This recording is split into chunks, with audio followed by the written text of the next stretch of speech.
Quer voltar um? Pronto. Boa. Bom dia, quem está conectado aí conosco também. Eu vou apresentar algumas coisas sobre o congresso da ESCARS, basicamente há um mês atrás, em Barcelona. A ESCARS é a Sociedade Europeia de Catarata e Cirurgia Refrativa. Esse ano o congresso teve 16.500 participantes. É o maior congresso de oftalmologia atualmente, ou pelo menos foi até hoje, o maior congresso de oftalmologia. Apesar do tema ser catarata e refrativa, né, a sociedade ser de catarata e refrativa, esse congresso está se expandindo muito e abordando diferentes aspectos da prática oftalmológica, além de simplesmente temas de catarata e refrativa. É uma sociedade bastante jovem no sentido da organização, tem vários comitês que lidam com questões da nossa especialidade. Por exemplo, lixo cirúrgico, lixo produzido dentro do centro cirúrgico. Cada vez que você faz uma única cirurgia, sai um saco no hamper de lixo. Então eles têm uma comissão só para redução de lixo. No congresso não tem plástico, então todo mundo leva seu próprio cantil, vamos dizer assim, o seu reservatório de água, ou usa papel. Eles geralmente homenageiam figuras historicamente importantes na oftalmologia, e a Europa é rico nessas figuras, né?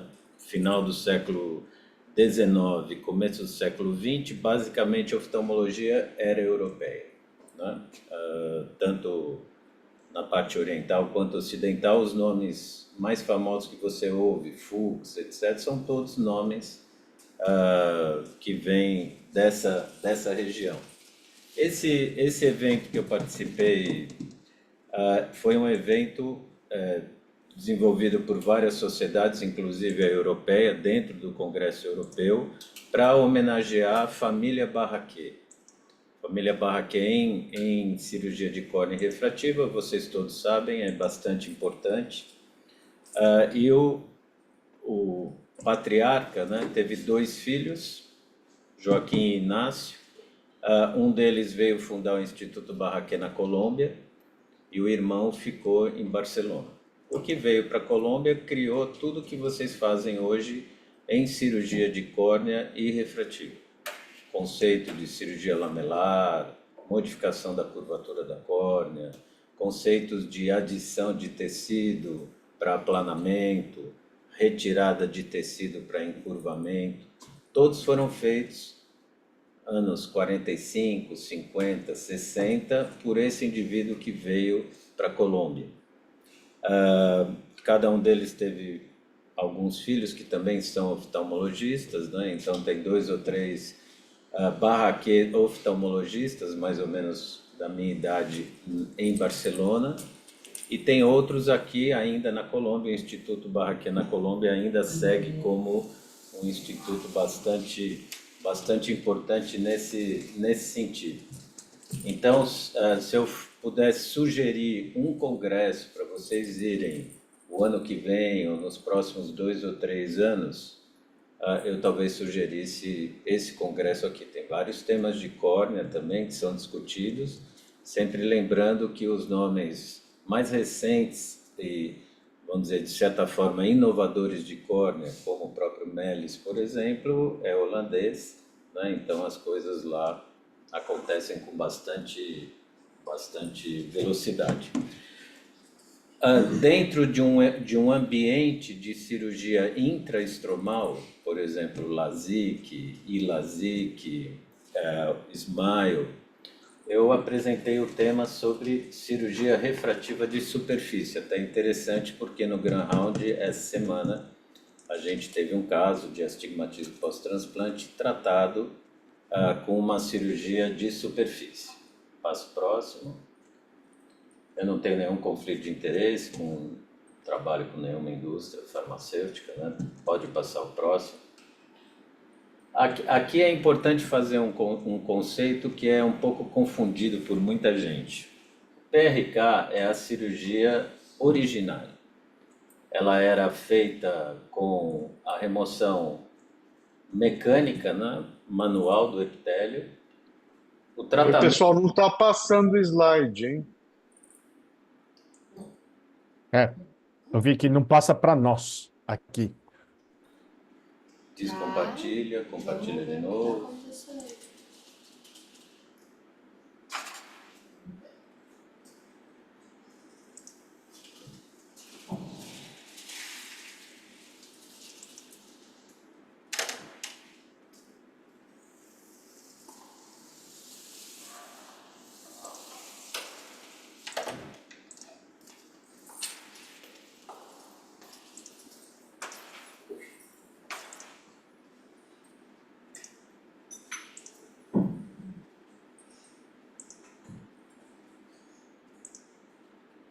Agora está em outro slide? Por exemplo, eu passo, vocês veem? Não está em modo apresentação. Trocou o slide, mas está no modo edição. Compartilhar a tela inteira? Acho que eu vou compartilhar a tela, a minha tela, e eles veem exatamente o que eu estou fazendo. Acho que vai ser. Quer colocar o computador? Não precisa. Acho que vai dar certo. Tá bom, se bem que você vai apresentar depois. Você virar sou eu. E agora? Agora tá certo. Tá, Boa. Agora estou certo. Bom, muito bem. Uma cirurgia de PRK é baseada na fórmula de Mannerlin. O que significa isso? Está explicado aqui nesse gráfico. À medida que você quer aumentar a correção, 1 grau, 2 graus, 3 graus, 4 graus, e aumenta o diâmetro de tratamento, obrigatoriamente você vai ter um tratamento com maior profundidade. Então, se eu quiser tratar 4 graus usando 3 milímetros, eu vou ter essa profundidade. Se eu optar por um tratamento de 6 milímetros, eu terei essa profundidade. Obrigatório isso daí. Não tem como construir uma lente refrativa na córnea usando essa equação, achando que você muda o diâmetro e não altera a profundidade. Todos os sistemas de laser Exmer trabalham assim. Então não tem sistema de laser que economiza tecido. Você escolhe quando opta pela zona ótica escolhida. Pode passar o próximo. Todo aquele tratamento, então, era feito baseado em refração cicloplegiada e subjetiva. A cirurgia com Exmer Laser Surface Refractive Surgery, ela significa um tratamento manual ou mecânico, com uma broca, ou fazendo com o próprio laser o que a gente chama ablação transepitelial, principalmente em olhos virgens de tratamento. Raramente você vai usar uma ablação transepitelial num olho com comorbidade, cicatrizes, cirurgia prévia, etc. Além da equação de Mannerlin, você também faz a subtração de tecido considerando dados topográficos, por exemplo, uma topoguided, ou baseado em aberração de frente de onda, ou mesmo usando o conceito de Ray Tracing, recentemente lançado pela própria aula. Obrigatoriamente hoje a cirurgia é feita com mitomicina por vários motivos. O principal é reduzir a cicatriz e, em alguns casos, você pode associar a cirurgia de superfície com o próprio crosslink. Passa o restante. Em 2009, a gente publicou um artigo que foi bastante relevante na área, demonstrando que o PRK com mitomicina tinha resultados idênticos ao LASIK ou, eventualmente, até superiores, principalmente quando você acompanha ao longo do tempo.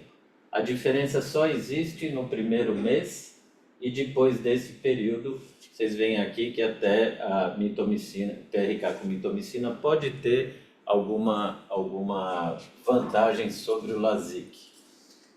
Esse é um modelo de estudo onde a gente faz um olho uma técnica, o outro olho outra técnica, cirurgia simultânea no mesmo dia e acompanha o paciente Aqui foram 80 olhos, né, 40 pacientes, sem nenhuma perda de acompanhamento. Passo próximo. Como o mesmo achado que a gente teve foi confirmado recentemente numa revisão da biblioteca Cochrane, comparando resultados tanto com cirurgia baseada em frente de onda, quanto a cirurgia otimizada em frente de ondas, PRK e LASIK, apresentando exatamente o mesmo resultado. Ou seja, para miopia, astigmatismo miópico composto, são técnicas bastante comparáveis, em termos de resultado refrativo. Passo próximo. Esse indivíduo, Moshfar, atualmente ele é o editor da revista Córnea. Ele publicou em 2021 uma estimativa do número de procedimentos, cirurgias com excimer laser ou com o Fento II, com finalidade refrativa, feitas no mundo. Basicamente, você tem 15% das cirurgias são de superfície, 85% são LASIK. O número de cirurgias de SMILE, segundo a empresa, hoje chega a 10 milhões de pacientes operados, que é um número bastante representativo, e esse número bastante turbinado pelas popularização da cirurgia de SMILE na região asiática. Mas, de certa forma, o SMILE não chega ainda a 5% do total de cirurgias refrativas feitas no mundo todo. Passo próximo. A cirurgia de superfície, ela tem a vantagem de você poder abordar comorbidades também. Então, por exemplo, esse é um paciente míope, -3, -4, que tinha um LASIK prévio nos 2 olhos, que desenvolve uma conjuntivite adenoviral, se mantém míope e que a gente consegue fazer uma abordagem de superfície, tratando a metropia e reduzindo a opacidade de córnea, de novo, graças à mitomicina.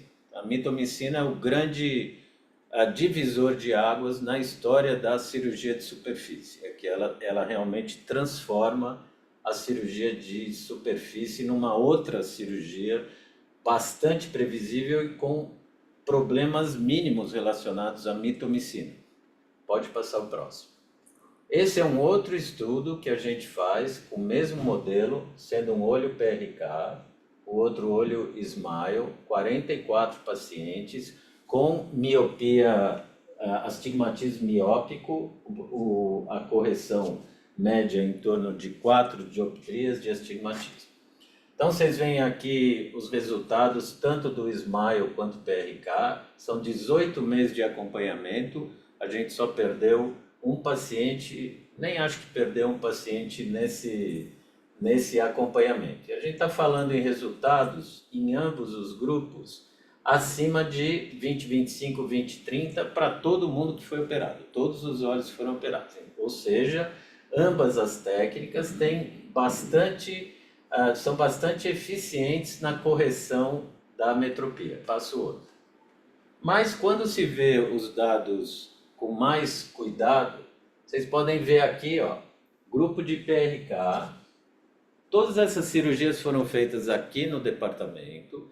Quem examinou os pacientes foram os fellows da época do setor, principalmente o primeiro autor desse estudo. Ou seja, não tem nenhuma influência, eu não determino quem está fazendo isso, se eu quero uma técnica melhor que a outra. Vamos dizer, talvez esse viés seja um pouco reduzido nesse modelo de estudo. 98% dos 43 olhos que completaram 18 meses de pós-operatório estavam a mais ou menos meio do target, meio do objetivo, enquanto que no SMILE, 86%, tá certo? Então, novamente, a técnica de superfície se mostra mais precisa, mais eficiente no tratamento do astigmatismo miópico composto. Esses são dados de dispersão do SMILE, onde você vê alguma hipocorreção. Então, isso daqui provavelmente, à medida que a técnica for evoluindo em termos de algoritmo, quantidade de tecido removido, isso provavelmente vai melhorando.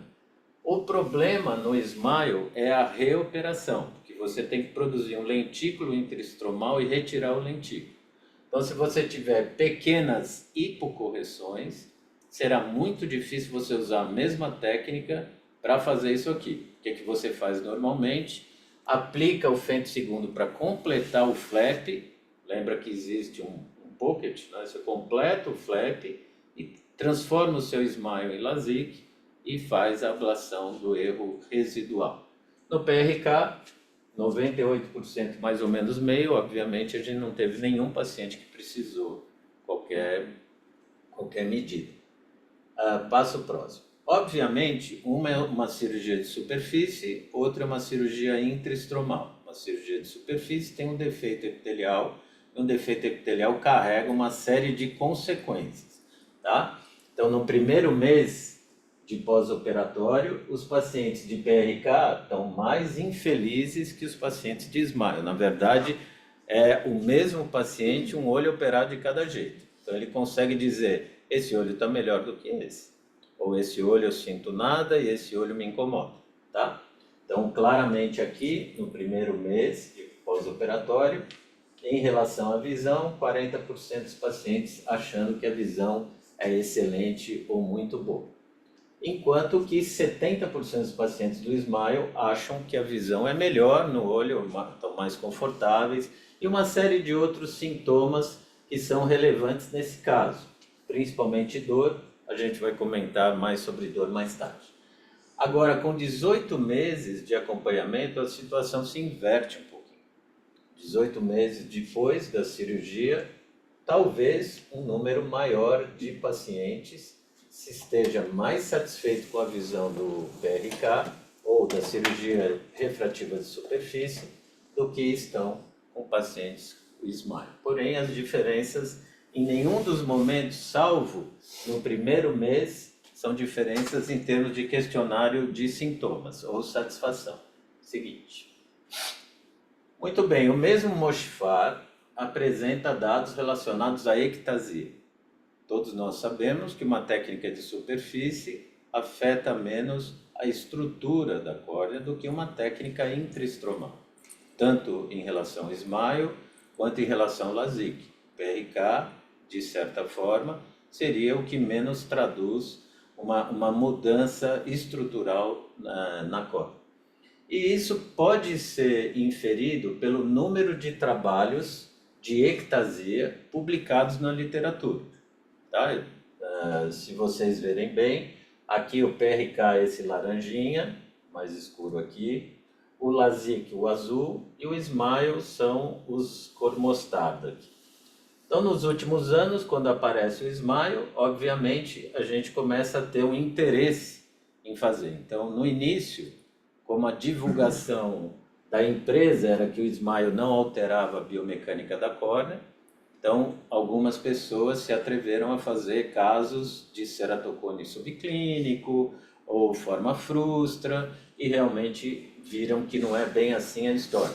Mas mesmo assim, nos últimos anos, você vê que há um número interessante ou preocupante de casos de ectasia em Smile. Pode passar o próximo. Mas existem problemas. A cirurgia refrativa de superfície, ela não tem só benefícios ou só vantagens, como a gente viu até agora. Tem alguns problemas que a gente não resolveu ainda, como a dor, como os tratamentos de hipermetropia e como a recuperação visual mais lenta. Em relação à dor, esse foi um estudo, ele tem 30 anos esse estudo, quando a gente demonstrou no modelo animal que a dor era relacionada com a produção de prostaglandina E2. O que é isso basicamente? Essa é uma cirurgia que você danifica muito a parede celular. E a parede celular ela é rica em gordura, lipídios. E quando você degrada um lipídio, você forma mediadores inflamatórios. Todo mundo conhece isso, a cadeia do ácido araquidônico, onde você produz tanto derivados tipo leucotrienos, tipo prostaglandinas, dependendo do lado para onde você vai. A dor é relacionada à prostaglandina e, na época, a gente já apontava que o anti-inflamatório não hormonal era o que mais reduzia os níveis de prostaglandina no tecido.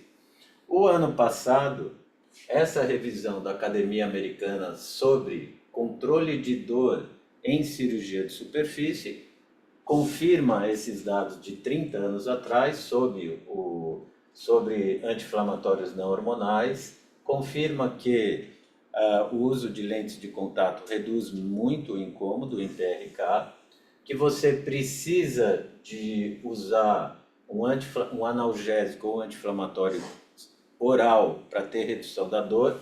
Geralmente você tem que fazer tudo isso para ter um controle da dor.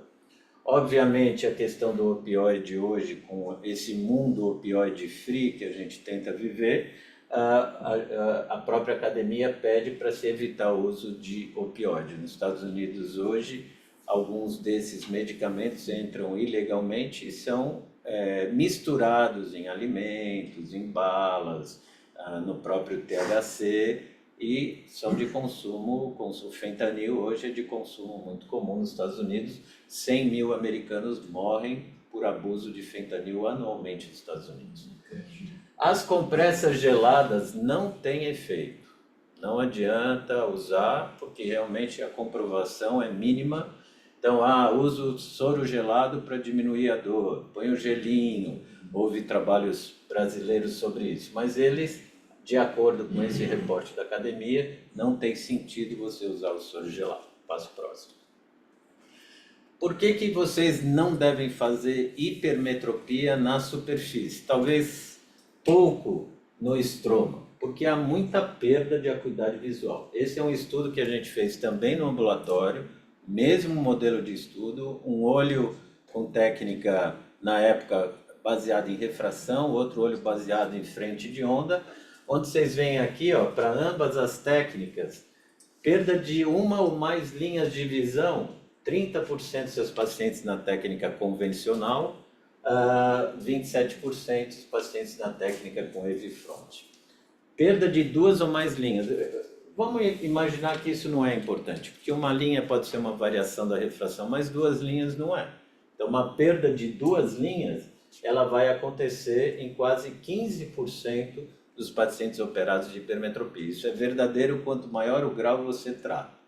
Então, existe aqui um limite que deve ser alguma coisa entre 2 e 4, dependendo do quadro clínico, dependendo da curvatura pré-operatória da córnea, você tem um limite para essa técnica de superfície. Passo próximo. Por que a hipermetropia é tão ruim? Eu vou falar em técnica de superfície, talvez isso se aplique também um pouco à técnica estromal, porque a hipermetropia no LASIK também tem resultados ruins.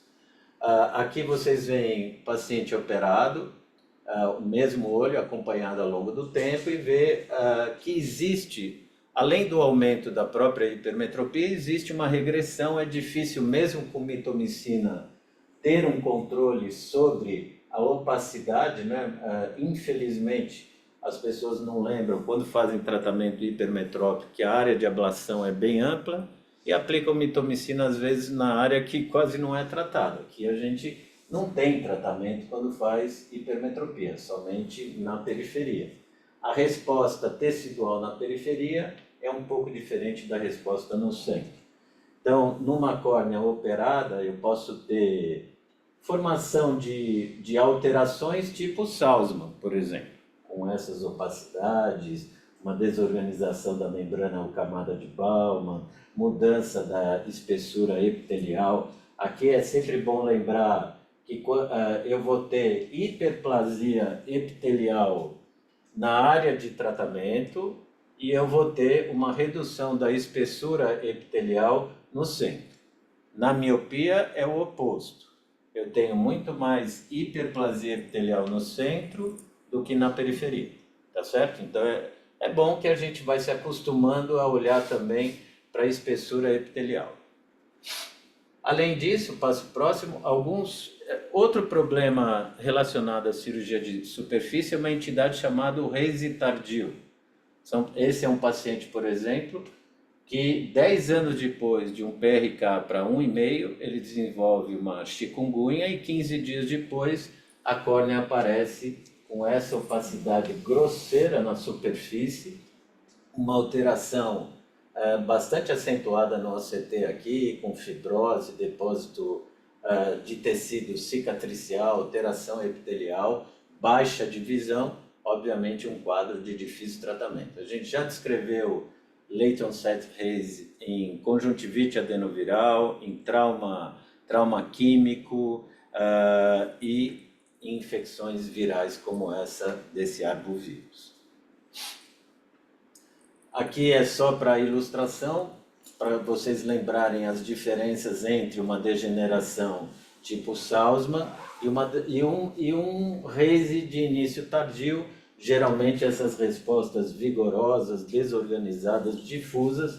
Aqui no artigo original existe uma descrição de como diferenciar ambas as entidades. Pode passar o próximo. Muito bem.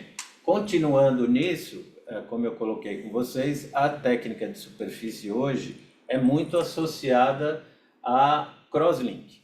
Existe bastante, vamos dizer, euforia com isso. Esse é um estudo que nós publicamos em 2018, onde pegamos um grupo de pacientes que tinham, aqui também são 40 pacientes, com os dois olhos com assimetria topográfica. Aqueles aumento de curvatura inferior, que esses pacientes eventualmente teriam. O que a gente fez? A gente fez um crosslink em um dos olhos, esperou 6 meses, 6 meses depois fez PRK em ambos os olhos, para tratar uma miopia num paciente que teria uma topo suspeita. Tá? Como é que a gente passa próximo?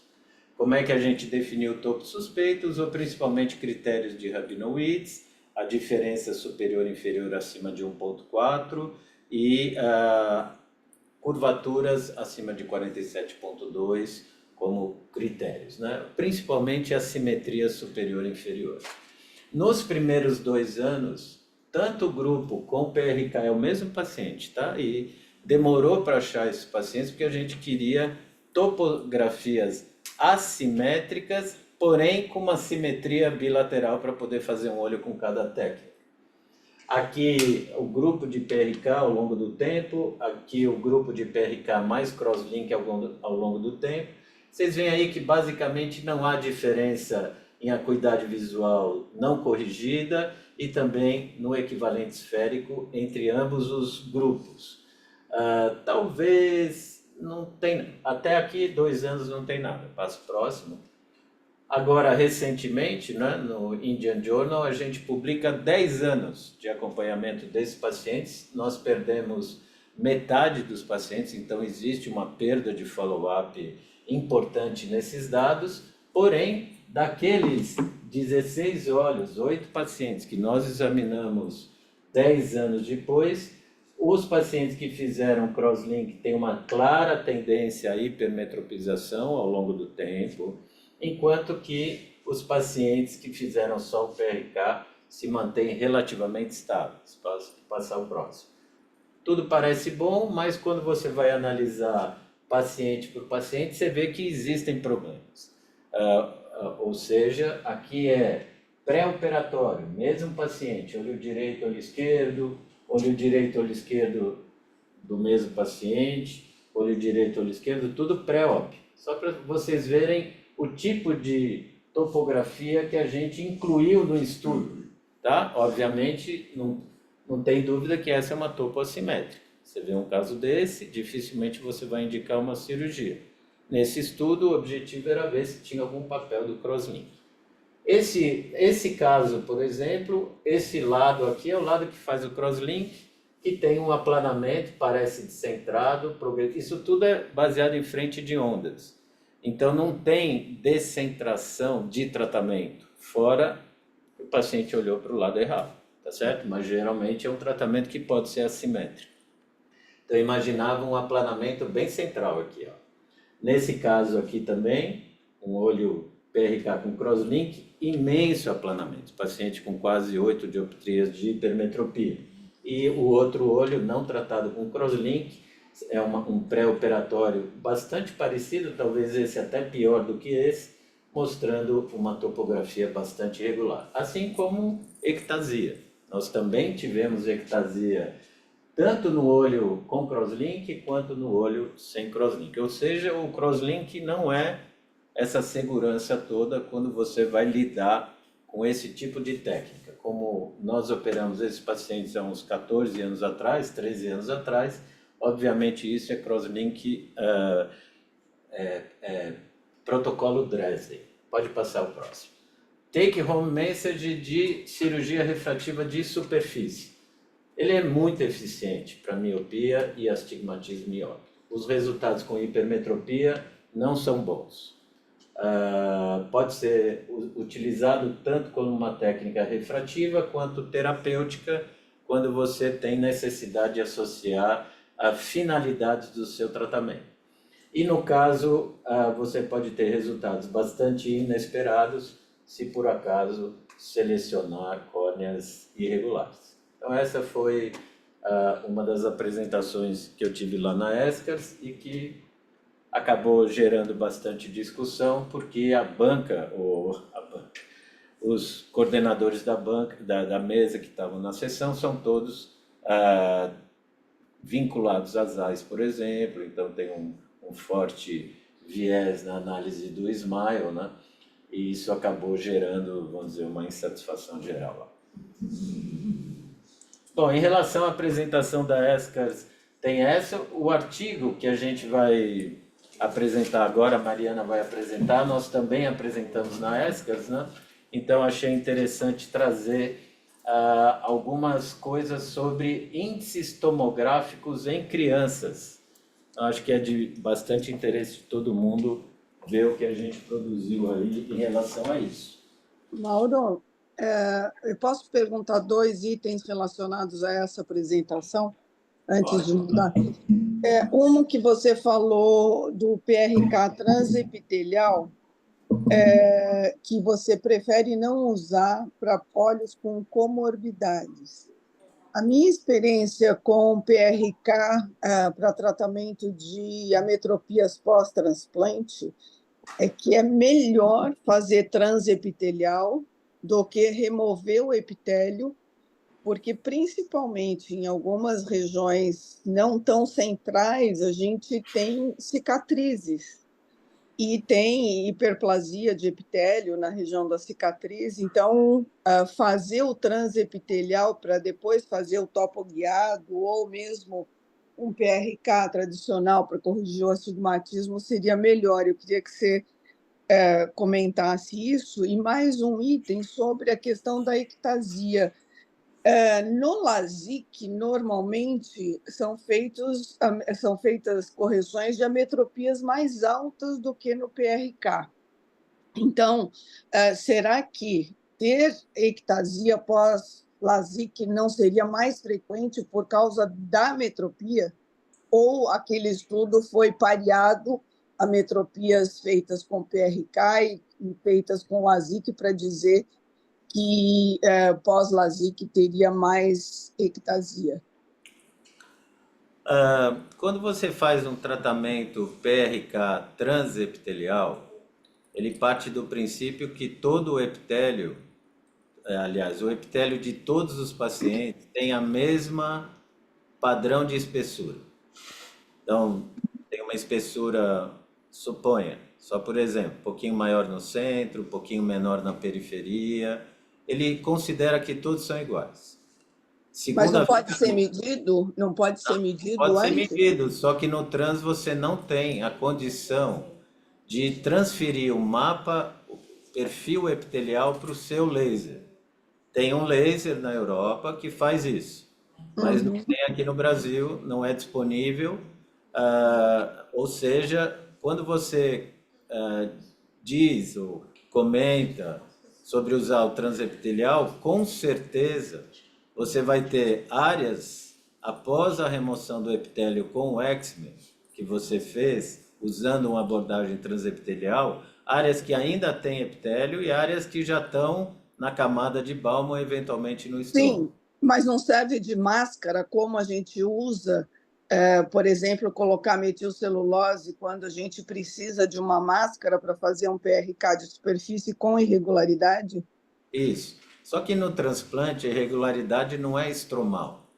No transplante, você tem irregularidade na área da transição entre o receptor e o doador. Na área central, num transplante de córnea, a maioria deles cristalino, transparente, você não tem irregularidade que justifique uma assimetria epitelial. Na segunda-feira, aqui no Grand Round, foi apresentado exatamente um caso sobre isso. Um tratamento topoguiado de um paciente com astigmatismo pós-transplante com resultado bem ruim. Por que o resultado foi ruim? Porque era um paciente... Ô, Ivone,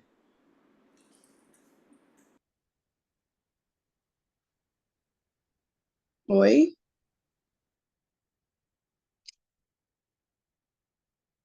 Oi?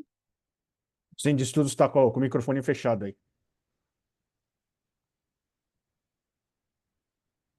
chegava a 20, 30, mas uma topografia bastante irregular. E, no caso, o orientador do ambulatório optou por uma topoguiada. E a paciente acabou ficando -3 com -5 de refração. Enquanto que, se ela tivesse feito uma remoção mecânica do epitélio e mais um tratamento baseado em refração, teoricamente ela teria um resultado próximo a 20, 30 sem correção. Então, o que a gente sugere? Meça o seu epitélio, veja a irregularidade e vê se aplica ao caso específico que você está tratando. Segunda coisa, ectasia. Ectasia é o seguinte: quanto mais tecido você retira e quanto menor o diâmetro da sua abordagem, menor o diâmetro, mais você fragiliza o tecido. Hoje em dia a gente sabe que o flap não tem nenhum efeito biomecânico pós-operatório. Ou seja, ter ou não ter o flap já é 110 micras a menos de espessura. O conceito do PTA, por exemplo, é uma demonstração clara de que só fazer um flap já reduz em 15%, 20%, mais 25% a sua espessura, sem nenhuma vantagem, né? Fora não ter um defeito epitelial. Primeira coisa. Segunda coisa, se o seu diâmetro for pequeno, aí você tem razão. Quando eu trato, eu não, mas quando algumas pessoas querem tratar um grau muito alto, elas tendem a reduzir o diâmetro. Quanto menor o diâmetro de uma área mais fina, mais fácil ter ectasia. E vamos dizer, as topografias em doença ectásica demonstram isso claramente. Mas não sou eu o primeiro que fala isso, é na verdade o Carlos Argento que publica esse dado de ectasia no final dos anos 90, mostrando que quando você diminuía a zona óptica em LASIK, você aumentava a chance de ter ectasia para esses tratamentos. Então, o problema do LASIK ou das cirurgias estromais é o flap, na verdade. Não é o tratamento miópico. É você simplesmente despreza 110, 120 micras de um tecido normal sob o ponto de vista biomecânico, né? Mas, claro, nem todo mundo concorda com isso, mas é o que está escrito na literatura. Muito bem. Não, vai, Mauro. Pode? Não, sobre os limites do PRK em termos de graduação e os limites do LASIK não são mais altos, os limites para o LASIK, apesar da demonstração de que o flap já está removendo 110 micras na espessura total? Qual que seria, você diz assim, no sentido de opacidade ou de biomecânica? Eu vejo as pessoas preferirem fazer LASIK em graus mais altos, por causa da possibilidade do raise. Isso, então, de novo, por isso que a primeira parte da história é contar que PRK é uma técnica que não se usa mais. E agora a técnica é uma técnica de superfície, obrigatoriamente com mitomicina. Praticamente não existe raise em mitomicina. Praticamente não existe. É muito excepcional. Muito excepcional. Ao contrário, você vê, por exemplo, pacientes com altas ametropias que vão fazer LASIK e os cirurgiões optam por fazer flap fino para reduzir a porcentagem de tecido alterado. Então fazem flap de 80, 90, 100 micras. E acabam tendo raise, acabam tendo pregas ou dobras ou estrias no flap, por optar por um flap muito fino, num leito que vai ficar bastante plano na região central, né? Para mim, não tem limite de PRK, a não ser alguma coisa em torno de 8 ou 9 graus. Esse é o meu limite hoje. Eu nunca... esse conceito de deixar LASIK para tratamentos maiores do que PRK, de novo, é fruto do passado. É de uma época onde realmente uma cirurgia sem mitomicina causava bastante raise. Mas ela não é mais verdade hoje. Não é? Tem muita gente fazendo bastante técnica de superfície em altas ametropias, seja miopia ou astigmatismo, sem opacidade córnea. Eu mesmo faço com frequência, toda vez que eu tenho uma topografia que me dá qualquer tipo de dúvida em relação vamos dizer, a partir da topografia eu fico imaginando como é a biomecânica da córnea. Mas de novo, é opinião, né? Porque a gente pode até imaginar fazer um estudo com alta metropia, comparando superfície intraestromal, acima de 6, não, seria ótimo fazer isso aqui, para realmente desmistificar esse conceito, que eu acho que é anterior à fase do uso da mitomicina. Mauro, deixa eu perguntar, desculpa, até o Sato também levantou a mão, Sato, eu vou passar porque eu vou ter que sair da reunião, mas uma questão que me veio aqui na sua comparação entre o SMILE e PRK e outras cirurgias é a questão do olho seco. Eu vi que você não abordou, não comentou muito, mas eu falo isso porque nesse último consenso do TIFOS de qualidade de vida, a gente publicou uma revisão sistemática sobre qualidade de vida e SMILE e comparou com PRK e LASIK, e o SMILE ele é similar ou melhor em termos de sintomas visuais. Como você comentou, o paciente se sente melhor, tem uma melhor qualidade visual, menos sintomas de olho seco no pós-operatório, versus o LASIK, né, principalmente, e também ganha do PRK. Então, eu só queria saber se você fez alguma avaliação no pós-operatório de superfície ocular e do filme lacrimal, e também de sintomas, né, de OSDI nesses pacientes. Fizemos, o questionário é bem amplo, ele está integralmente publicado no JRS, o questionário, tem até um anexo. Qual questionário? Questionário de sintomas oculares que a gente usou para esse estudo. Mas é mais relacionado à qualidade visual, não relacionado a sintoma de olho seco. OSD você não fez. Tem relacionado a bastante sintomas, assim, desconforto, sensação Não, sim, mas você não fez o SDI, né? Não é o único questionário que tem, né, o SDI. Poderia ter feito, mas na época a gente não fez. Nosso questionário... E os sinais, outros sinais de olho seco, tipo ceratopatia, etc. Isso daí não deu diferença? Não tem diferença. E outra, em relação ao questionário de satisfação que a gente fez, ou de sintomas visuais que a gente fez, acho que vale a pena você olhar exatamente as perguntas que tem lá, de sensação de corpo estranho, que tem no SDI, também tem lá. Após um mês, o PRK é igual ou melhor. Então, no primeiro mês, ele é inferior. Depois do primeiro mês é que ele fica igual, né? Igual ou melhor. E com 18 meses ele parece igual ou melhor. Tá?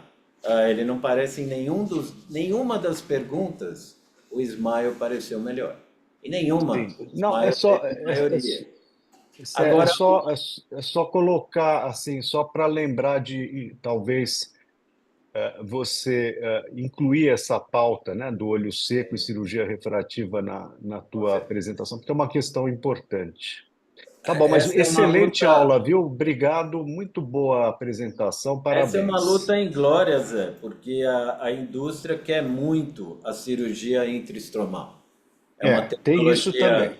bem mais cara, é uma tecnologia que envolve pagamento por procedimento. Isso é verdade. Se você pegar a revisão sistemática que a gente fez, os estudos do Smile são todos, têm Zeiss no sobrenome, então realmente é muito difícil você filtrar isso de uma maneira mais neutra. Mas muito legal, parabéns.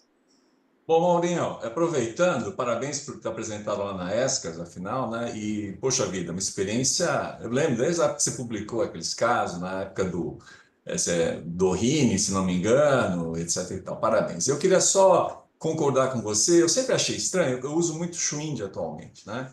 E o Schwind tem o método transepitelial, né? Mas sempre me incomodou. Quando eu fui começar, eu falei, ó, tem o transepitelial. E os colegas usam até como ferramenta de marketing, né, Maurinho? É assim, eu vou fazer um laser, é só laser. O paciente diz, não, mas não tem raspagem, por causa do... O pessoal fala, né, a raspagem e tal. E eu falei, puxa, interessante, né? Transepitelial, você não vai tocar no laser só, né?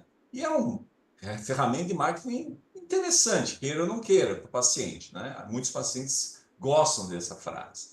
Só que quando me falaram que o transepitelial é fixo, é 55 micras, se não me engano, a gente que faz córnea, fala assim, peraí, eu faço muito PRK e retiro epitélio. Poxa, tem epitélio que sai, tem muito menos.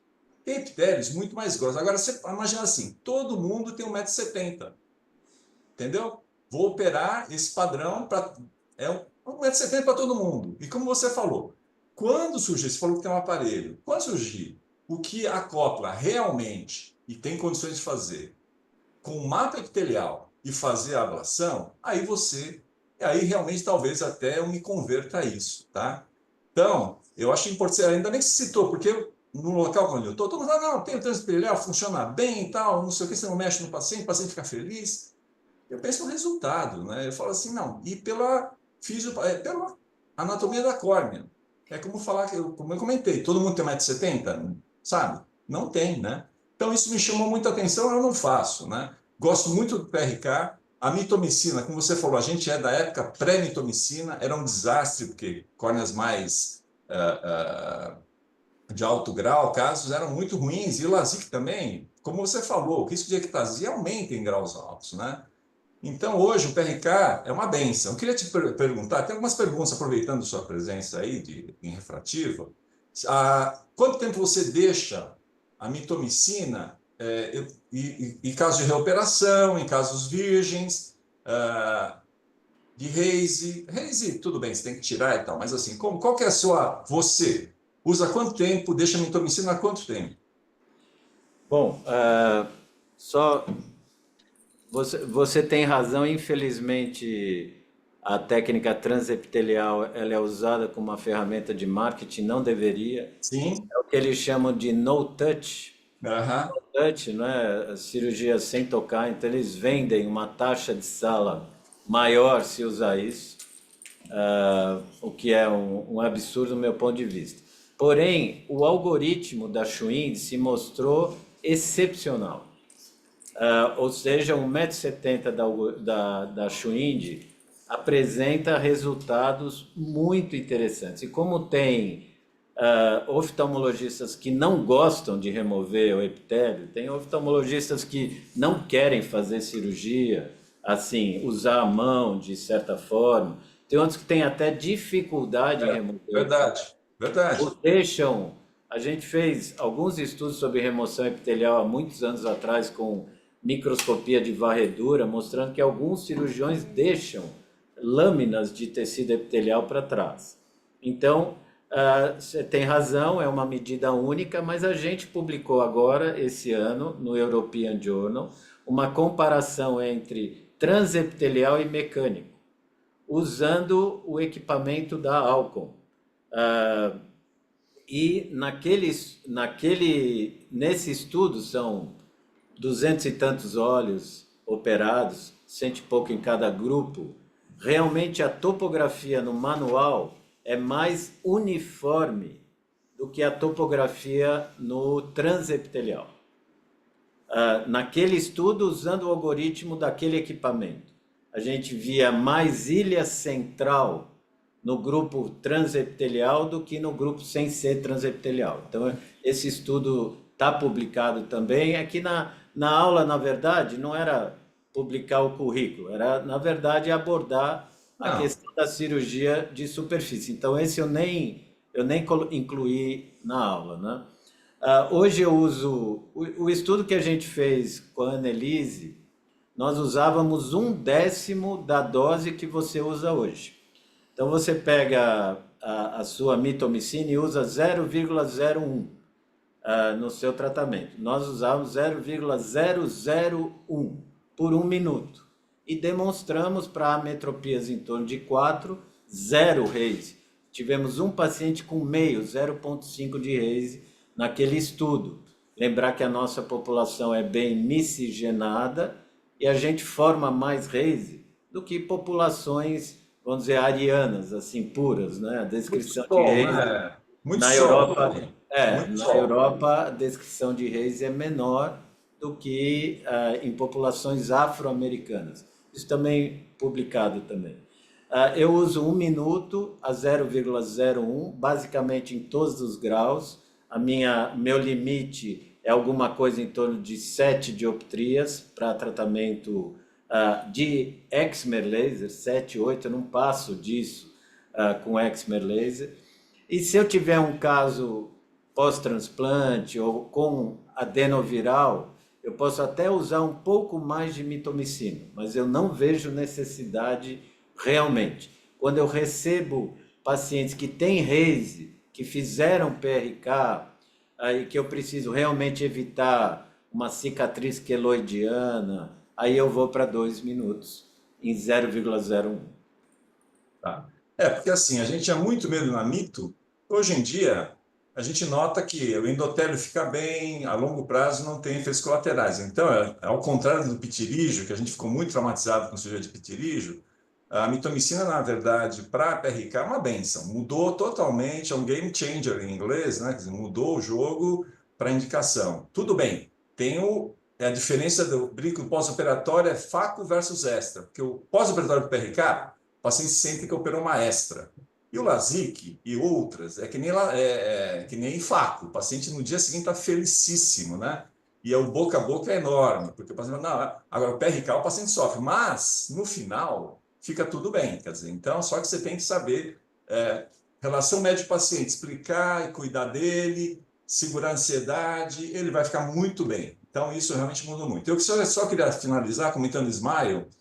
O que você comentou, acho super interessante, porque assim, vendem o Smile, quando surgiu, eu lembro até na Veja, teve um colega nosso que publicou que o Smile era a melhor técnica do mundo, que não tinha ectasia, mas aí a gente que faz córnea, nós que somos corneólogos, fala assim, peraí, você vai tirar, primeiro você vai fazer o flap, como você falou que a gente já sabia do LASIK, não tem função, não conta mais, você tirou 110, 160, 100, sei lá quanto, né? Depende né?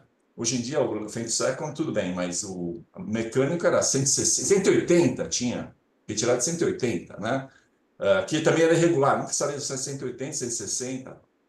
E a gente, como que estuda a córnea, fala assim, peraí, você vai tirar, vai fazer um flap, tirou sei lá quanto.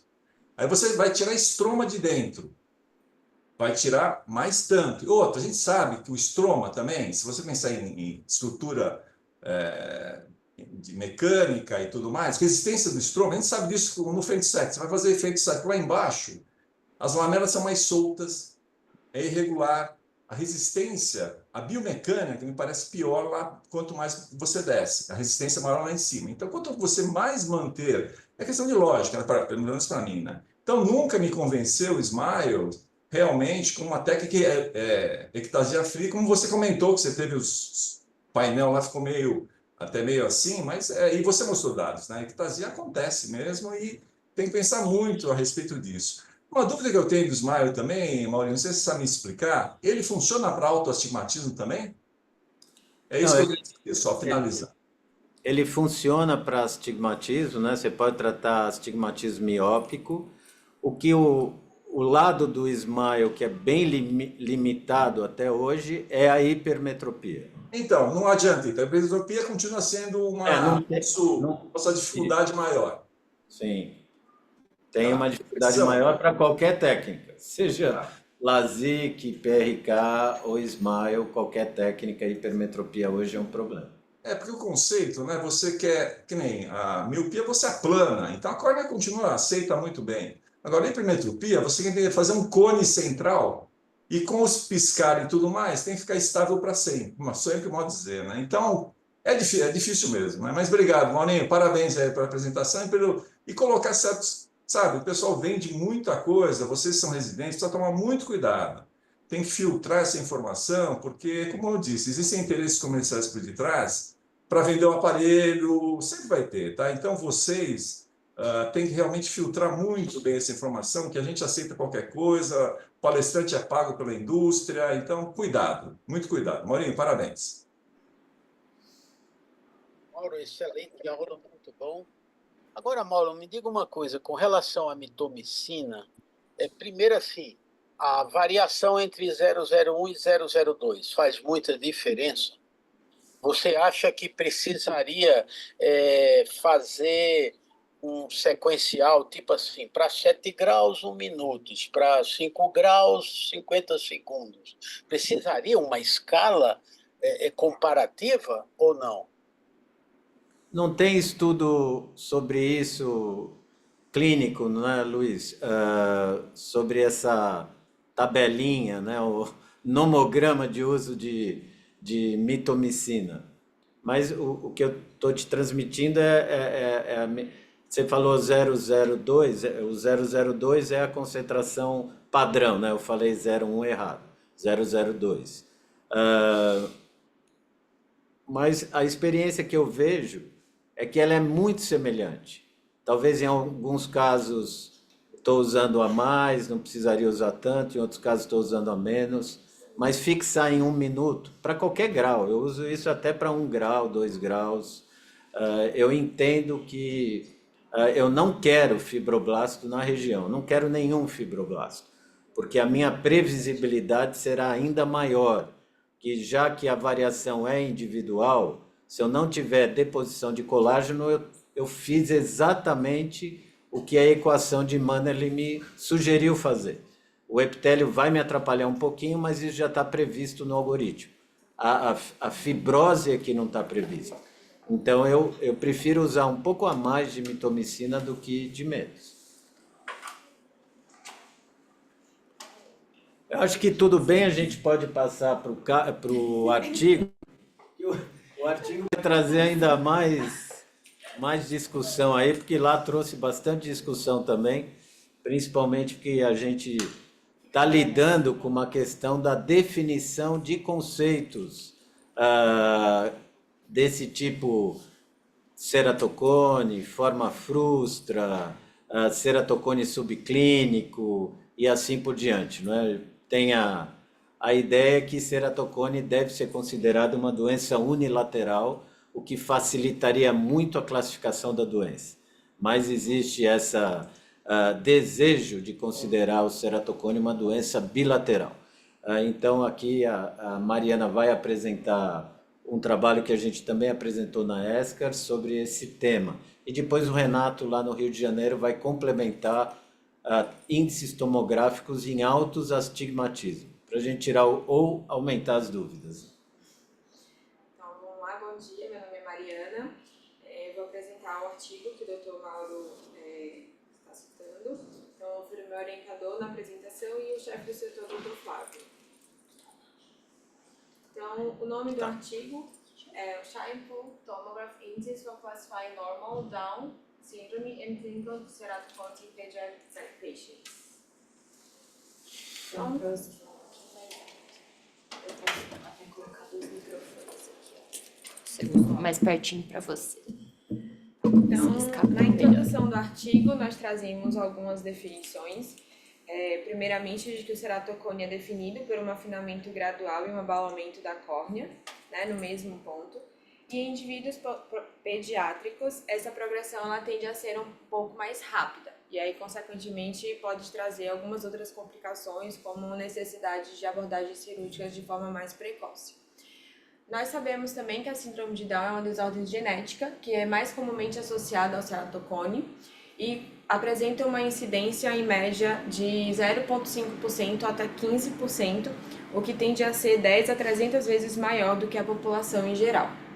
E a suscetibilidade está associada com desses pacientes com doenças relacionadas ao colágeno e do ato de coçar os olhos por estes pacientes. E sabemos ainda que existe, né, uma potencial relação de que o gene do ceratocone esteja relacionado ao mesmo gene da síndrome de Down, que seria o acometimento do cromossomo 21.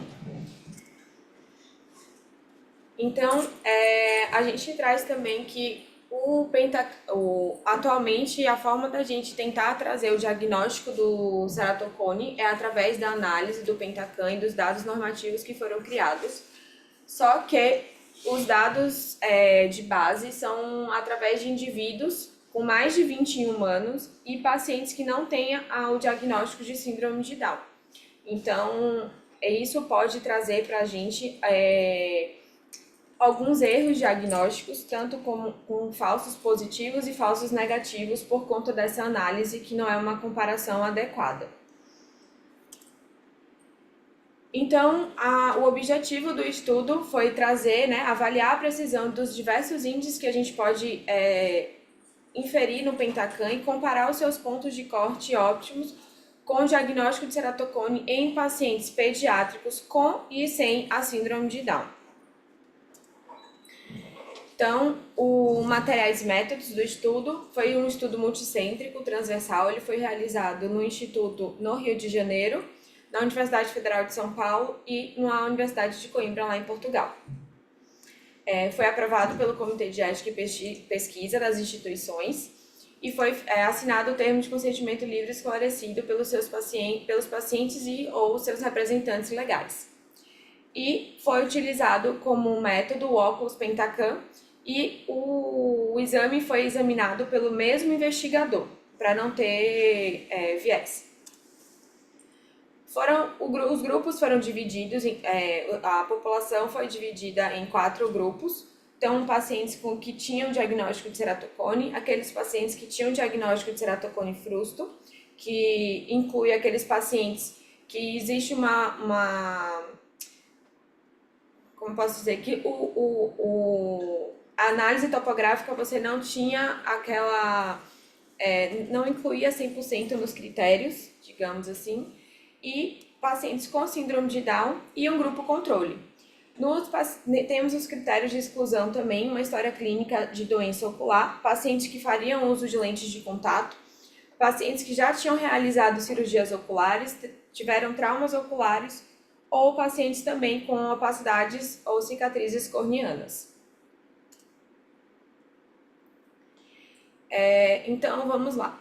Critério diagnóstico para ceratocone foram sinais clássicos ao exame clínico, então a presença das estrelas de Vogt, sinal de Mousson, dentre outros.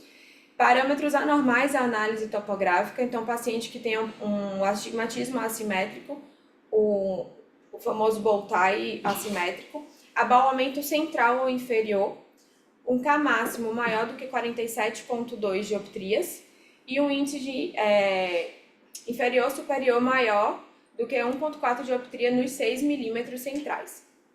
E os critérios do paciente para diagnóstico de ceratocone frusto é apenas um dos olhos apresentando sinais clínicos, conforme critérios relacionados acima, e ausência de sinais clínicos e ou topográficos de ceratocone no olho contralateral. E esses pacientes foram examinados por 2 especialistas de córnea. Então, no estudo foram examinados 131 pacientes de um total de 216 olhos. E aqui a gente pode ver que da incidência maior em pacientes masculinos do que femininos. E a idade média dos pacientes que tem o diagnóstico de ceratocone é aproximadamente 14 anos, com a variação de 2 anos, para acima ou abaixo. Bom, nos resultados foram feitas análise de diversos parâmetros tomográficos, e a partir desses parâmetros a gente pode inferir algumas conclusões. A começar de que no grupo dos pacientes com síndrome de Down, o maior K médio foi de 45,9, foi o maior K médio, exceto comparando com o grupo de ceratocone, que era de 46,8. E, além disso, a gente pode identificar também quanto à paquimetria desses pacientes, em que a paquimetria do grupo dos pacientes com síndrome de Down apresentou um valor maior de 486 versus 484 dos pacientes com ceratocone, que apesar de ser maior, é praticamente semelhante. E além disso, comparado também o volume corneano, em que o grupo do ceratocone também foi maior do que dos pacientes com síndrome de Down. Acabou não aparecendo aqui, mas o volume dos pacientes com ceratocone foi 58,35, enquanto que nos pacientes com síndrome de Down apresentou o menor volume corneano de todos os grupos, de que foi 55,6. Tá. Aqui traz outros parâmetros também que foram avaliados, e no grupo do síndrome de Down foi o que apresentou a pior aberrometria da córnea, exceto comparando com o grupo do ceratocone. E nesses resultados foram vistos que alguns outros parâmetros também não tiveram muito boa correlação, em que eu vou trazer mais à frente essas informações.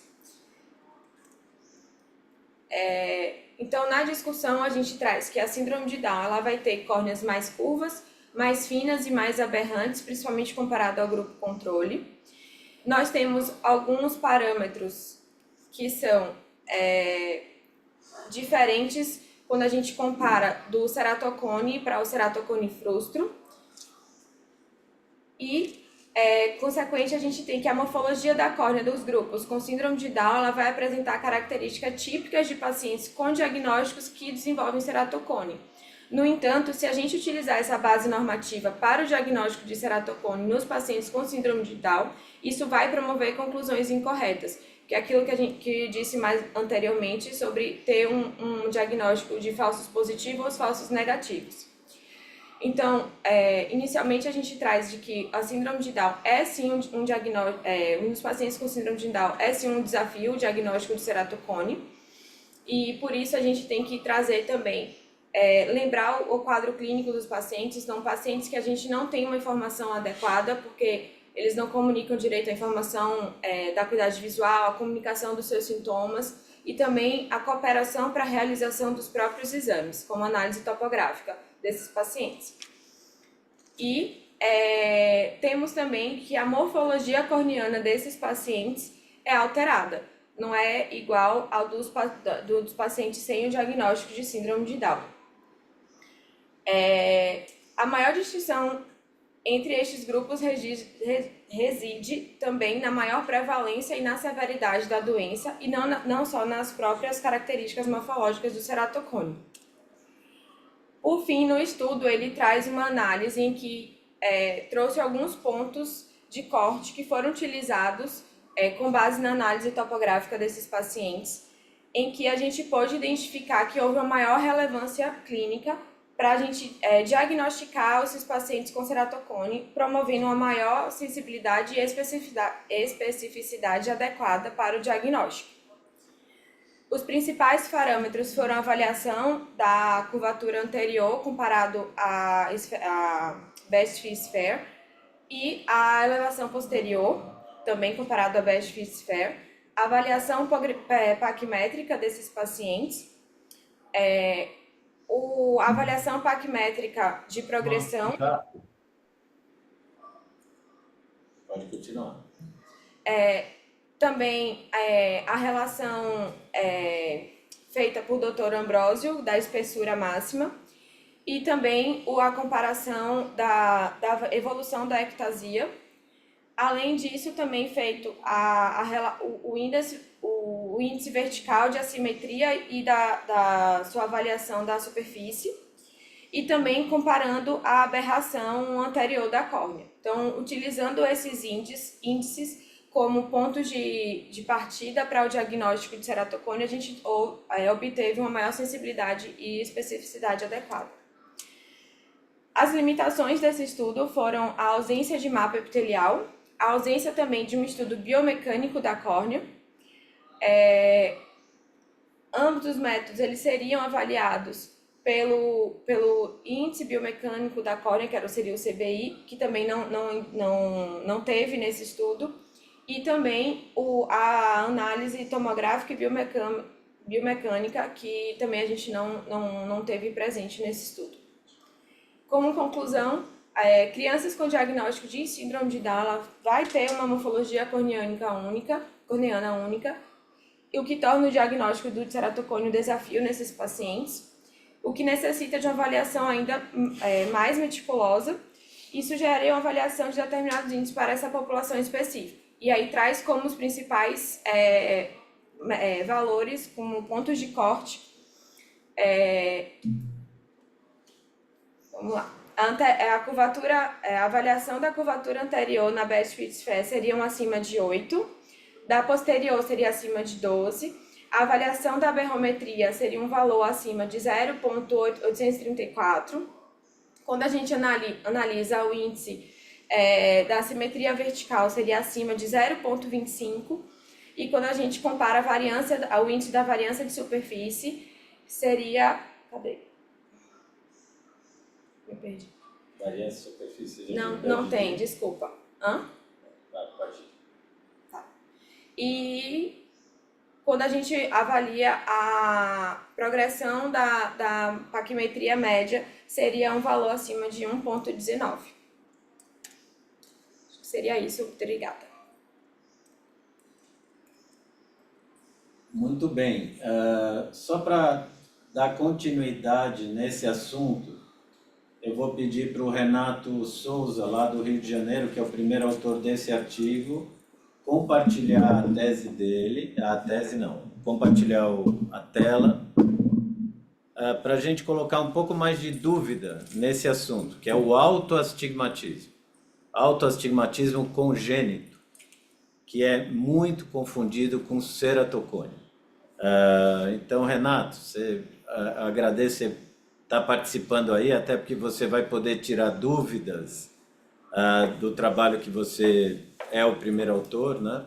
E também trazer aí um pouco mais de informação sobre esse grupo de astigmatismo acima de 2 dioptrias cilíndricas. Pode compartilhar, por favor. Bom dia, professor, bom dia a todo mundo, não sei se vocês estão me ouvindo. Na verdade, eu não preparei nenhuma apresentação, eu não vou compartilhar minha tela com vocês, eu vou só relatar mais ou menos o que a gente fez no nosso trabalho, né?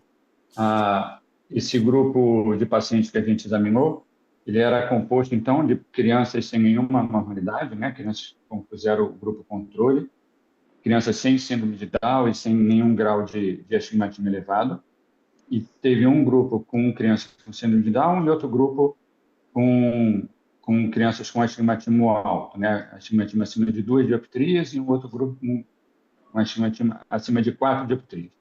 E, claro, o grupo com ceratocone. E o nosso objetivo foi tentar facilitar o diagnóstico do ceratocone em crianças onde esse diagnóstico se torna mais difícil, né? Quando a gente pega uma tomografia de uma criança sem síndrome de Down, sem nenhum erro refrativo alto, e compara com uma tomografia de um paciente com ceratocone, essa distinção é relativamente simples, relativamente fácil. Mas quando a gente tenta fazer esse diagnóstico em crianças com síndrome de Down, que, como a Mariana mostrou, são crianças que têm, por característica, uma córnea mais fina, mais curva e mais aberrada, esse diagnóstico fica mais confuso.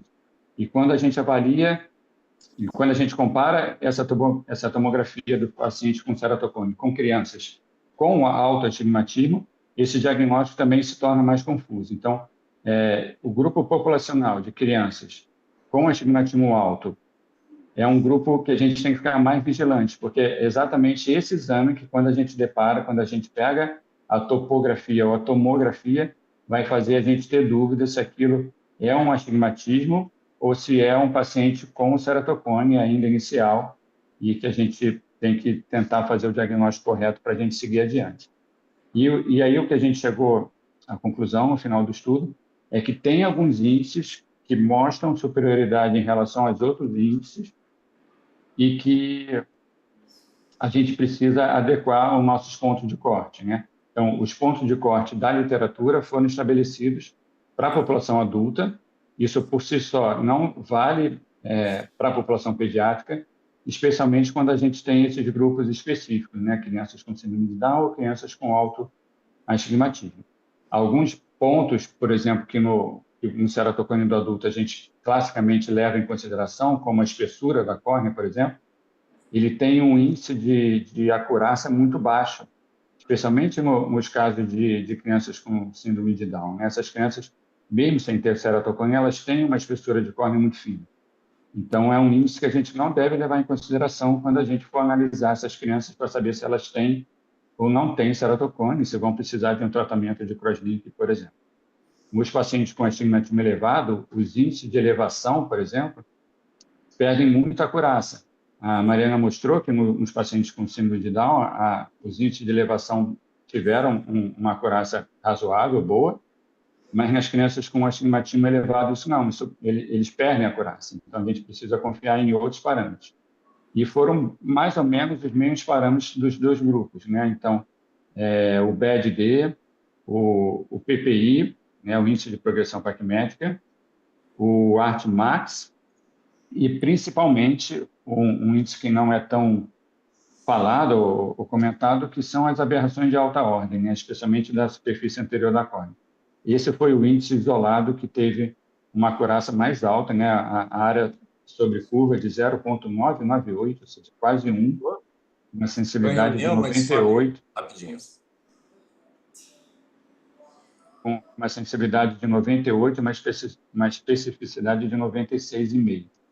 Então, assim, dentre todos esses índices que estão mais populares e mais em voga nos estudos mais recentes, né, o BED-D, o ART-MAX, o PPI, a aberração de alta ordem, né, tem uma acurácia acima desses índices e eu acho que é um dos fatores que a gente tem que levar mais em consideração na análise desses pacientes.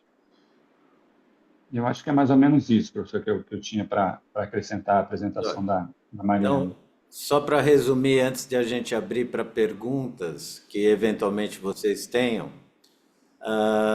baseado em todos esses grupos que a gente analisou em crianças, aberração de alta ordem é o que mais pode te ajudar a fazer um diagnóstico diferencial entre ceratocone e síndrome de Down ou crianças sem síndrome de Down.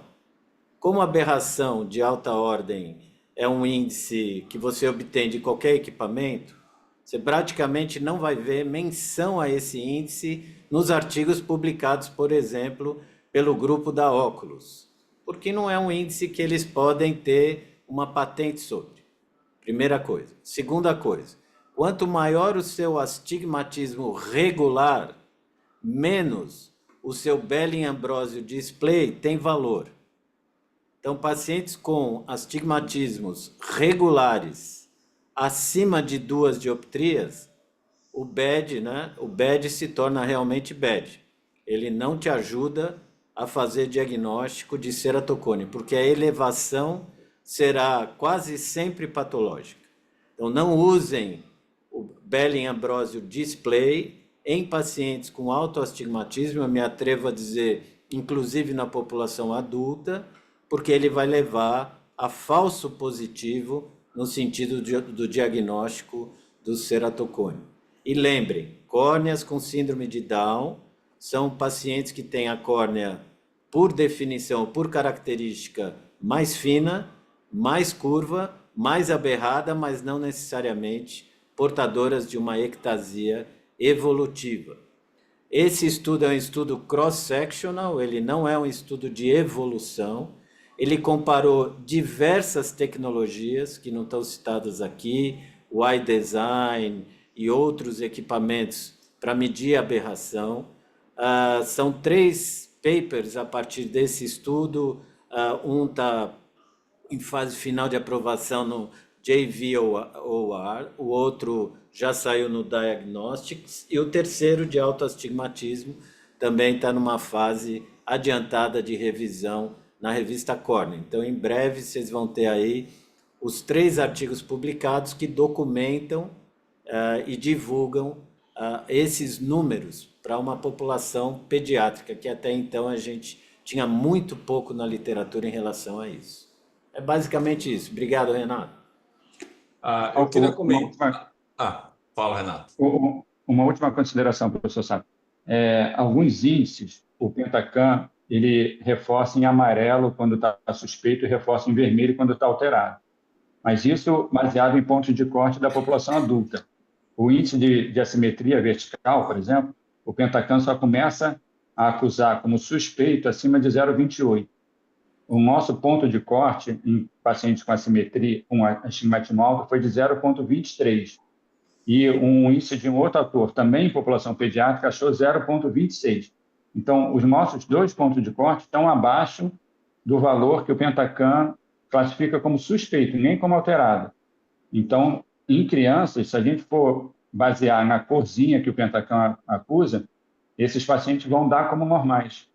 E, na verdade, no nosso estudo e no estudo desse outro autor, seriam pacientes alterados. Então, a gente tem que tomar cuidado quando for avaliar Pentacam de crianças, porque ele vai acusar o normal ou alterado baseado em ponto de corte de população adulta.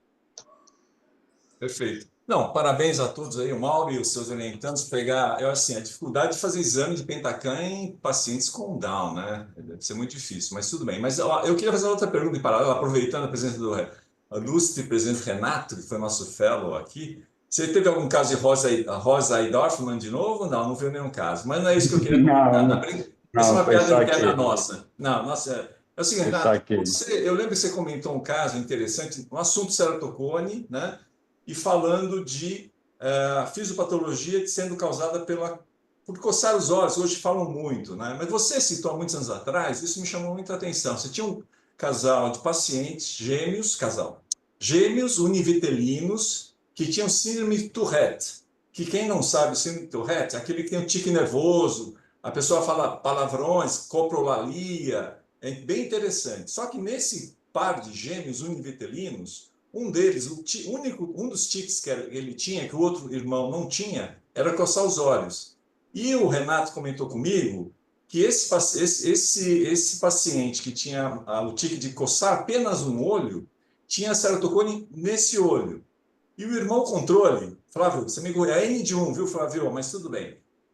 O irmão controle e o outro olho controle também não tinha um ceratocone. Só que eu falei, você tem que publicar isso, porque assim, é observacional. A medicina muda através disso muitas vezes. E na época nem estava falando de coceira, não, hein? Nossa, a gente está falando isso há 15 anos atrás, 20 anos atrás, talvez, né? Então, aí você falou, puxa, não dá para publicar, que os gêmeos não voltaram a fazer a topografia para eu poder comprovar. Você teve alguma notícia, mudança em relação a isso, Renato? O irmão que não tem cone continua sendo meu paciente por muito tempo, mas o que tem cone é médico. E ele não quis voltar, ele não quis fazer exame nenhum. Eu comentei com ele, liguei para ele e ele se recusou a fazer qualquer tipo de exame. Então, eu não tenho a amostra dele. Assim, eu tenho uma topografia muito antiga dele, que mostrava o cone,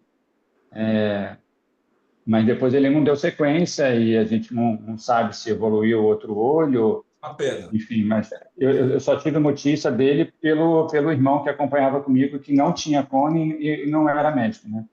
Aí ele falava que o irmão realmente tinha cone, a gente tinha um exame comprovando, na verdade. Então, mas ele nunca mais voltou a fazer. Renato, o Elcio faz um comentário sobre reproducibilidade do exame de Pentacam, principalmente em síndrome de Down. Como a gente previa essa pergunta, eu queria que você dissesse o que a gente fez para avaliar a reproducibilidade nesse estudo.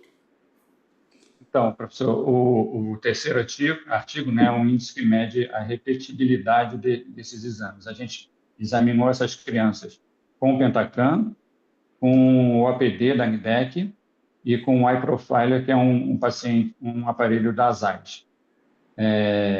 E fizemos 3 exames em cada uma dessas crianças. Cada aparelho tem uma dificuldade específica, né? Depende um pouco da iluminação, do tempo de exame, então não é fácil examinar essas crianças, principalmente as crianças com síndrome de Down.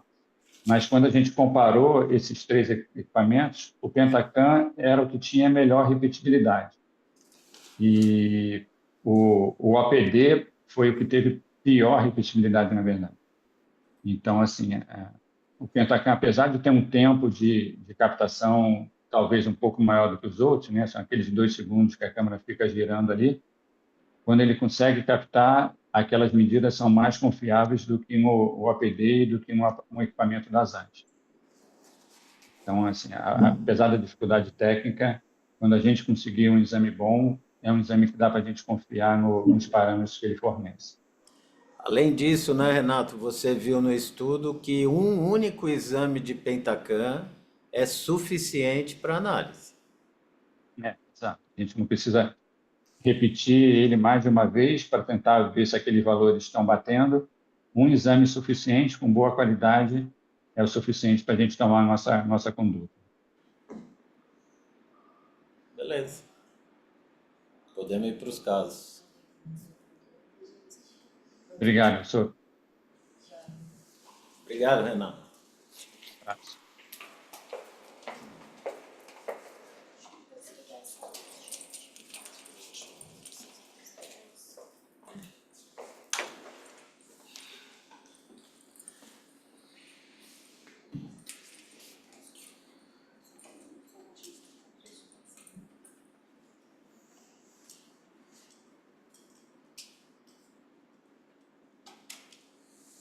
Bom dia a todos, meu nome é Carolina, sou R4 e vou apresentar o primeiro caso da reunião de hoje. Esse caso é de um paciente masculino de 24 anos de idade que teve um acidente automobilístico em janeiro desse ano e começou a apresentar uma proptose progressiva desde esse acidente, tendo sido diagnosticado com uma fístula carotídea cavernosa no início do ano. Ele ficou em acompanhamento inicialmente com a radiointervenção, chegou a realizar 2 embolizações no final de janeiro e ele começou a acompanhar no nosso setor para uma avaliação de uma lesão corneana que foi desenvolvida aí ao longo desse primeiro mês. Ele não tinha nenhum antecedente pessoal digno de nota, nem oftalmológico prévio. Quando ele chegou para a gente, no início de fevereiro de 2024, no nosso ambulatório, eu vou mostrar a foto da ectoscopia, mas era um paciente com visão, com o olho direito 100% normal, não tinha nenhuma alteração digna de nota, e no olho esquerdo ele já tinha uma visão de percepção luminosa. A biomicroscopia ele tinha uma proptose muito importante, quemose de 4 cruzes, endurecida e firme, hiperemia conjuntival 3 cruzes com engurgitamento de vasos, e a córnea com uma grande úlcera central com afinamento. Impossível testar reflexos, com pressão, um tônus hipertônico nesse olho e fundoscopia impossível. Esse aqui era o aspecto da proptose desse paciente na entrada. Então, eu não tenho imagens da biomicroscopia exatamente, mas eu acho que assim, pela ectoscopia já dá pra gente ver a gravidade do quadro, né, com essa proptose muito, muito grande, que não dava nem pra gente saber ali direito se era mais conjuntiva tarsal, bulbar, se era tudo, enfim. A gente fez um raspado corneano na época, optou por entrar com tratamento já com colírios fortificados, com vancomicina e amicacina para ele, e orientamos câmara úmida todo o tempo. Esse paciente que passou a acompanhar também junto com a equipe da órbita, e por isso também foi solicitado um ultrassom Doppler desse olho esquerdo, apesar de já ter sido diagnosticada a fístula. Carol, a fístula não tinha sido resolvida ainda. Ele embolizou 2 vezes, mas ele não estava tendo melhora dessa proptose nesse início de quadro. Entendi, abordou, mas... Exatamente. Vou mostrar um pouquinho de como evoluiu a fístula dele durante a apresentação, acho que vai até ficar um pouquinho mais claro como é que evoluiu. Bom, nesse raspado corneano veio positivo para Acinetobacter baumannii e um Corynebacterium jejunum. Esse Acinetobacter muito sensível, coberto aí pelas medicações que a gente estava passando.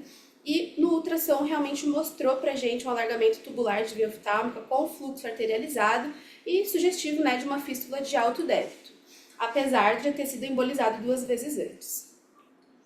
Esse paciente ele permaneceu em acompanhamento com a gente por um tempo, então em março de 2024 ele retornou com a gente, já com uma quemose um pouquinho menor, mas ainda mantendo esse quadro de um leucoma infiltrado, afinamento corneano.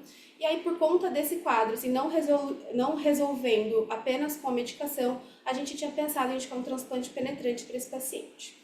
Porém, nessa mesma época, em acompanhamento com a radiointervenção, foi suspeitado de uma trombose venosa desse paciente, talvez por isso não tivesse tendo uma resolução tão grande da saquemose, enfim, dessa proptose, e ele foi anticoagulado nessa mesma época. Então, o caso discutido em conjunto com o pessoal da radiointervenção, em conjunto com o pessoal da órbita, foi contraindicado nesse momento qualquer procedimento devido à possibilidade de um sangramento muito intenso. Então, nesse momento, a gente optou por recobrir essa córnea com membrana amniótica e foi optado por usar cola para evitar qualquer tipo de sangramento desnecessário com sutura, tá? E ele tinha pele? Ele tinha pele. Durante todo o acompanhamento dele, pelo prontuário, ele manteve essa visão de percepção luminosa. Isso não se alterou.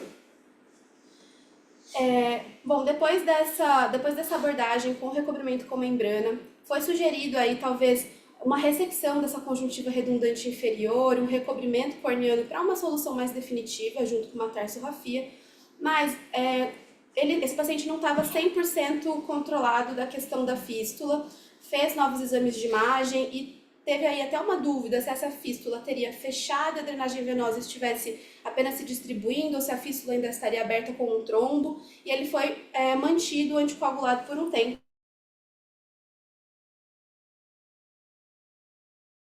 Nesse momento, quando a gente percebeu que não teria mais possibilidade de a gente ir, ele ficou em acompanhamento só com a órbita. E aí, nesse período de maio, junho, ele foi tendo melhora progressiva do quadro, foi feita a hipótese de um provável fechamento, de fato, da fístula e foi suspenso o xarelto para esse paciente. Foi suspenso o xarelto na metade de junho e ele vem sem anticoagulação desde então. E aí, por conta dessa melhora progressiva do quadro e daí de uma talvez possibilidade de abordar esse paciente, o paciente foi encaminhado para a córnea agora em setembro. Ele voltou agora em setembro no nosso ambulatório, mantendo essa visão de percepção luminosa e com esse aspecto de exame físico. Então, a gente vê que ele tem uma quimose residual grande ainda, endurecida e que está impossibilitando do fechamento completo da pálpebra. Apesar de muito melhor em relação ao exame inicial, ele apresenta essa quimose importante ainda. Em relação à córnea, ele tem esse leucoma, uma neovascularização intensa, cora apenas por depósito, não tem nenhuma área de desepitelização. E aí eu trouxe esse caso hoje para a gente avaliar qual que seria a melhor conduta daqui para frente. Se seria uma abordagem cirúrgica, se seria melhor manter a abordagem conservadora, tendo em vista que ele está estável, fazendo câmara úmida, usando tampão, mas realmente tá impedindo o fechamento palpebral completo. E aí, caso fosse optado por uma abordagem cirúrgica, a gente faria apenas exéreas dessa quimose, a gente aproveitaria para recobrir a córnea já como uma solução mais definitiva. Queria saber a opinião de vocês. Ele está anticoagulado? Agora não, desde metade de junho sem anticoagulação. São 2 casos, né, de fístula, atualmente no ambulatório de ideal. Tem 2 né? casos. Relativamente parecidos. Bem parecido. Esse parece um pouco mais grave, né, do que o outro. Mas eu vi esse paciente na lâmpada de fenda, tendo segurança de que a fístula está fechada, você tem que ressecar isso aí.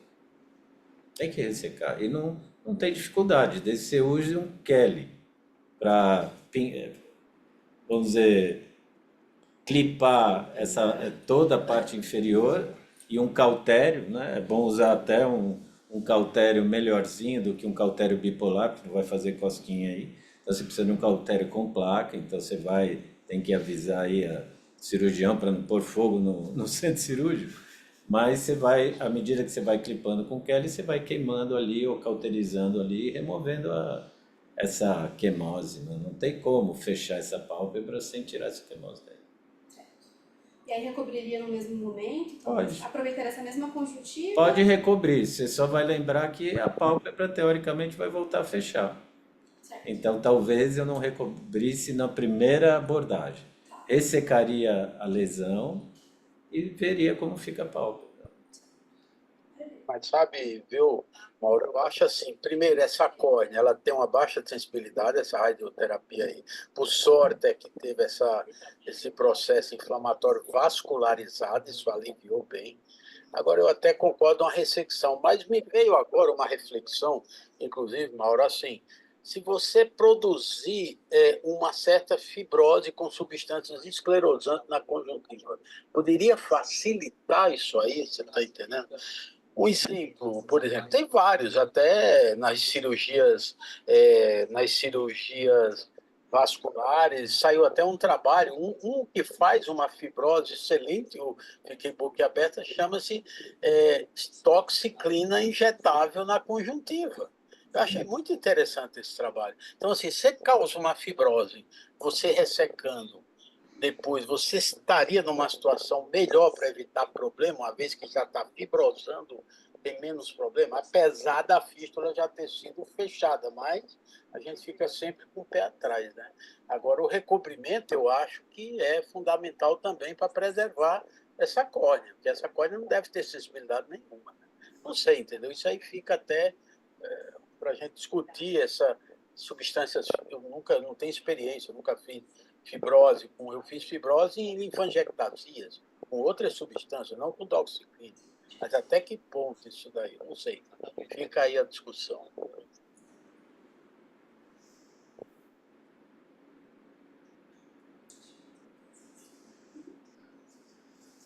Ninguém tem experiência com isso. Eu acho assim, poderia pegar até esse trabalho, viu?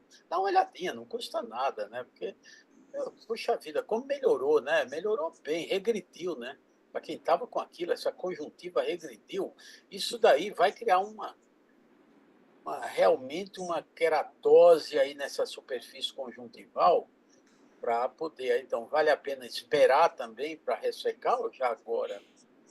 Eu queria pôr opinião, eu acho que, não sei, assim, tem fundo de saco? Vocês fizeram o exame? Tem. Como é que tá? Essa é uma conjuntiva tarsal? É uma conjuntiva. Só para saber. É bulbar. Parece bulbar a conjuntiva. É bulbar? Tá. O tarso está por detrás. Ali não é que o tarso está atrás, né? Não Então, dá para ver. Tá. Outra Não coisa. dá para mobilizar a pálpebra. Tá. O que eu fico tranquilo, assim, a flu à direita, a córnea epitelizou, né? Quer dizer, porque tudo começou com uma exposição, né? Foi uma série de exposição grave, o olho ressecou e pode ter abriu o defeito epitelial, claro, pela exposição, além da sensibilidade que o Luiz Vieira comentou, também uma córnea anestésica, provavelmente, talvez, não sei. Foi testada a sensibilidade dessa córnea? Eu não tenho dados de prontuário, não cheguei a examinar exatamente, mas provavelmente uma córnea pelo menos hipoestésica. É super importante ver se realmente ela tem uma córnea anestésica, nem que prognóstico aí de transplante e tudo mais, nem pensar agora, mas assim, ao mesmo tempo não tem defeito epitelial. Agora, outra coisa também, eu estou vendo essa foto, eu só vi a foto, não estou vendo o filme. Será que não está melhorando mais ainda? Porque aí também a conduta expectante, já que não tem uma úlcera de córnea, não tem uma urgência corneana, que é a minha preocupação maior, é perfurar, etc e tal, não sei. Ou está estável já os últimos, porque foi em janeiro, teve tal, já em fevereiro, março. Então, queria saber da evolução e a conduta talvez expectante, ver se melhora um pouco mais, mas nada impede uma técnica cirúrgica, como o Mauro comentou, de fazer agora, mas eu não sei se, vendo aqueles quadros iniciais, ele realmente melhorou muito. Agora, estacionou, não muda nada, tudo bem. Eu só estou vendo a foto, né? Não vi o filme, tá? É isso.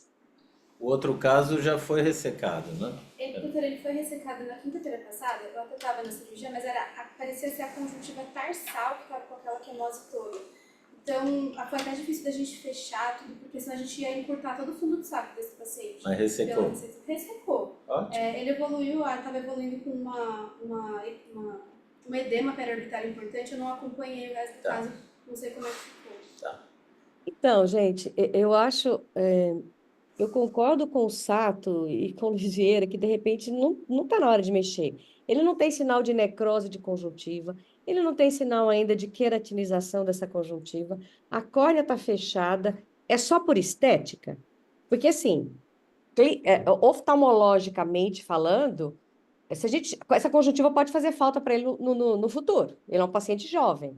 Por mais que você fale, no prognóstico é reservado, porque está neovascularizado, a gente pode pensar nisso, dependendo da sobrevivência dele, da sobrevida dele, o que quer que seja, em fazer alguma coisa no futuro para a córnea. Mas para que eu preciso? Quais são as indicações da gente fazer uma ressecção de conjuntiva num paciente desse? Quer dizer, que teve uma fístula. Para mim, seria se eu tivesse ulcerado, se ela tivesse com necrose, se ela tivesse com algum fato desses. Agora, ele já ficou pior. Ele está fechando o olho, a córnea está fechada. é só por estética, eu acho que por estética, nesse momento, eu não mexeria. Porque a situação dele não vai ser só retirada disso aí que vai melhorar, que vai ficar bem esteticamente falando. Agora, ele não está necrótico, não tem área, não tem úlcera, não tem. Essa conjuntiva não está me dando sinais, ela está hiperemiada, tudo bem por exposição. Mas eu acho que esse paciente tem que ficar com muita pomada e ficar para fazer a câmara úmida do jeito que vocês estão fazendo e esperar, tempo ao tempo. E aí ele deve melhorar um pouco mais com o tempo, e na hora que tiver, ó, fechou, acabou, tá todo resolvido, aí a gente vê o que vai fazer, porque assim, ressecar com conjuntiva é um tecido muito nobre para ficar ressecando do nada, né? E eu não tô vendo, assim, sinceramente, eu quero até ouvir de vocês, mas para mim a indicação de Xeris seria se ele tivesse com DELE, se ele tivesse com necrose conjuntiva, se a conjuntiva tivesse ulcerada, tivesse alguma coisa assim. E eu não vejo, o máximo que vai acontecer aí é queratinizar essa conjuntiva e ficar quieta, aí depois a gente resolve, não sei. Aí já que a córnea fechou e tá muito bom, vascularizou inteira, perfeito. Aileen, Tenho uma dúvida, é porque eu tô no PS e com frequência a gente vê esses casos de fístula, né? Evoluindo com essa proptose. Será que, é que esse caso também foi bem dramático, mas será que no começo, né, desses quadros não é interessante a gente já tentar fazer uma tarsografia temporária para evitar essa evolução? Ou não adianta? Porque outro paciente com um quadro muito semelhante a esse evoluiu com uma perfuração. E a pessoa fazer PET, comprimento e tudo mais. E fez a tarso também. Então, será que lá no começo a gente deveria já, né, pensando nessa evolução, fazer alguma tarsografia, alguma coisa para evitar isso, Sem dúvida, Aileen. Eu não sei né? se essa pálpebra mexe. Se ela tá mexendo, porque às vezes ela tá tão infiltrada que você não consegue mexer para fazer uma tarsografia. Entendeu? Porque a vontade que dá aqui, ó, é puxar essa pálpebra inferior aqui e fazer pelo menos um frost nele, entendeu? Uhum. Para poder Sim. proteger, colocar essa conjuntiva, deixar. Mas eu não sei se essa pálpebra está mexendo, porque às vezes ela não tá. mexe. Então, ela está infiltrada que a gente não consegue mexer. Mas você tem toda a razão. Se é possível fazer tarsografia, é fazer tarsografia, ou frost, o que quer que seja, para tentar proteger até resolver todo o problema, entendeu? Na situação que estão os pacientes, não mexe. Quando eles chegaram, a gente mexeu de tudo quanto é jeito, a pálpebra congela mesmo. Porque a Então. infiltração é muito importante. Eu não sei nem se a tarso segura, Não, Aileen. então, por isso que eu tô te Fazendo no falando, se não começo. dá, é esperar. É. Câmara úmida, Mas muito sabe, velho aí. mas sabe, Lu, eu acho assim, no começo, tudo bem, se você vai fazer uma intervenção rápida, já tá tudo bem. Agora, assim, se você não vai fazer ou não tem uma perspectiva de imediato e você fecha, você pode dar uma compressão grande, um comprometimento de nervo, de outras coisas. Aí, então, Não. pelo menos a É. expansão ameniza. Agora, se você tem previsão, não, nós vamos fazer embolização, aí sim, aí eu concordo sim, em fazer rápido. sim. É, Sem então, fazer uma mas síndrome compartimental, né? Porque é violento o negócio, é? porque naquela primeira foto dele, eu pensei que eles fossem fazer descompressão. Porque estava tão grande a situação, a córnea quase foi. Eu falei assim, bom, a óbita vai. Aqui, ó, a óbita vai entrar e vai fazer descompressão, porque o que tem que fazer aqui? Não tem outra coisa a fazer que não seja descompressão. Ou então ele nuclear, não vai nuclear, então. Não é, porque tá muito, realmente assim, ele evoluiu extremamente bem pelo jeito que ele estava. Essa córnea, eu não sei como é que Os ela. dois. Não é? O outro eu vi ontem, tava bom. O Pois que é, então. perfurou. Eu acho que tem que. Pera, tempo é o nosso amigo aqui. Calma. Se já não aconteceu o pior, vamos esperar. Vamos Agora, tomar. Vanco 50 e a Mica 50, né? Ninguém merece.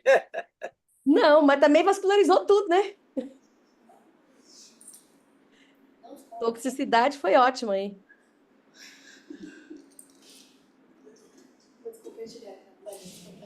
Obrigada, professora. Gente, pergunta, os próximos casos são rapidinhos ou são casos muito longos? Só pra gente saber se a gente... Porque a gente tem que liberar a sala pra ter uma defesa de tese hoje. Só pra saber. Aqui? Ah, mais um casinho dá, não? A sala virtual. Ah, sala virtual. É porque precisa. Eu acho Mais um casinho dá, não dá, não? Parar, né? Porque a tese começa às 10 a tese, Lu. É só pra gente liberar a sala virtual do tempo, entendeu? Se for um casinho mais rápido, o de vocês são muito longo, tá. Então a gente pode deixar os outros casos pra semana que vem, que são casos muito longos. Tá bom. Pra gente liberar a sala a tempo pra defesa de tese. Certo. Tá bom, obrigado. É semana que vem, pessoal. Semana que vem a gente vai ter a aula do Renato Ambrosio. Ótimo. Tá bom. Sim.